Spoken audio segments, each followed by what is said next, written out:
So hello everyone, welcome back to my channel. তো এর আগের দিন একটি ভিডিওতে আমি আপনাদেরকে সোজা প্যান্ট কিভাবে কাটিং করতে হয় সেটা দেখিয়েছিলাম। আজকের এই ভিডিওটিতে সোজা প্যান্ট খুব সহজেই কিভাবে আপনারা সেলাই করতে পারবেন সেটাই আপনাদের সাথে শেয়ার করব।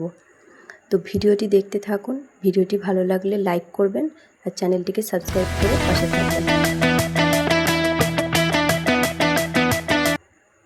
তো প্রথমে আমরা কাপড়টিকে খুলে নিয়েছি, এটি 4 ভাঁজে কাটা ছিল। তো প্রথমে আমাদের যেটা করতে হবে, ওপর থেকে হাই পর্যন্ত সোজা লম্বা একটা সেলাই দিয়ে নিতে হবে দুই সাইডেই। আপনি যদি এখানে কলি অ্যাটাচ করতে চান তাহলে করতে পারেন, আর যদি আপনি কলি অ্যাটাচ না করতে চান সোজা সেলাই দিয়েও প্যান্টটি আপনি সুন্দরভাবে সেলাই করে নিতে পারবেন। আর এখানে যেহেতু আমি কলি অ্যাটাচ করব, তো আমি দুটো কলির কাপড় কেটে নিয়েছি। সেই মাপ অনুযায়ী কলিটা আমি যতটা কেটেছি সেখান থেকে বসিয়ে সেলাইটা শুরু করব। আপনি যদি কলি অ্যাটাচ করতে না জানেন তাহলে এই ভিডিও অনুযায়ী দেখে দেখে আপনি অবশ্যই করতে পারবেন, শিখে যাবেন খুব সহজেই।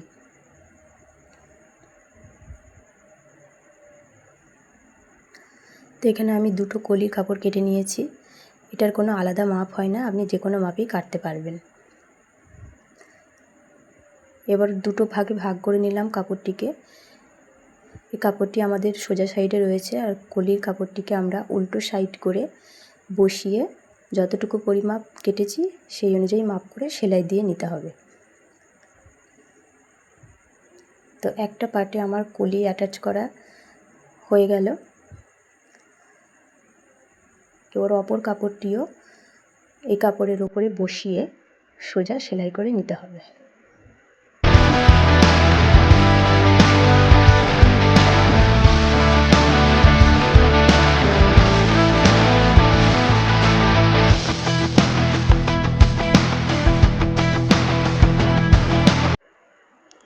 তো আমাদের কলি অ্যাটাচ করা হয়ে গিয়েছে, দেখতে পাচ্ছেন। এই একইভাবে আমাদের অপর সাইডেও কলিটি এইভাবেই লাগিয়ে নিতে হবে।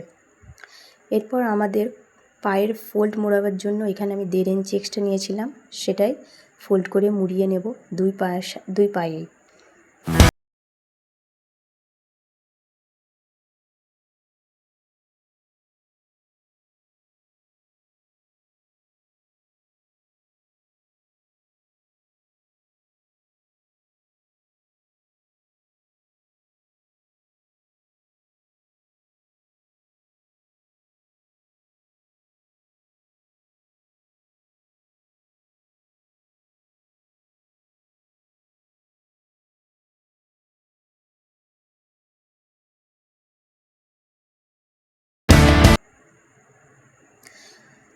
দেখতেই পাচ্ছেন আমাদের পায়ের মুহুরিটা সেলাই করা হয়ে গেছে।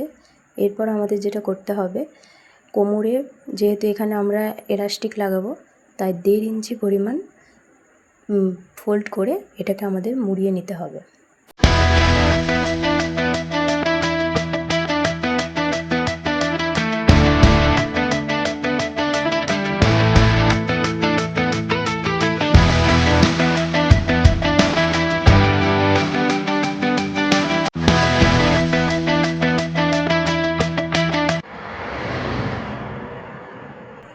এরপর এখানে আমরা এলাস্টিক লাগাবার জন্য এলাস্টিক নিয়েছি। আপনারা আপনাদের কোমরের মাপ যা থাকবে তার থেকে 3-4 ইঞ্চি কম করে এলাস্টিকটা নিয়ে নেবেন।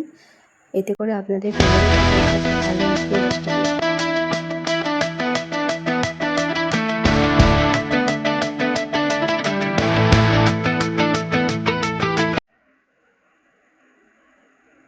এলাস্টিকের গার্ডারটি এইভাবে পায়জামার সাথে আমাদের সুন্দরভাবে অ্যাটাচ করে নিতে হবে।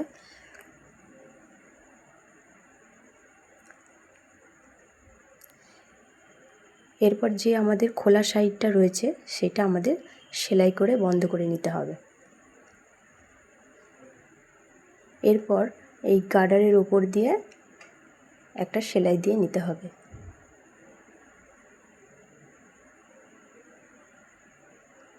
তো দেখতে পাচ্ছেন প্যান্টটি আমাদের কত সুন্দরভাবে তৈরি হয়ে গেছে। তো প্যান্টটি আমি আপনাদেরকে পরে দেখাচ্ছি, দেখুন কতটা সুন্দর ফিনিশিং এসছে। এগুলো একটু লুজ ফিটিং রাখলে খুব সুন্দর হয়, ফিটিংস এর থেকে বেশি না করাই ভালো। তো ভিডিওটি যদি ভালো লাগে তাহলে একটা লাইক করবেন, চ্যানেলটি সাবস্ক্রাইব করে দেবেন।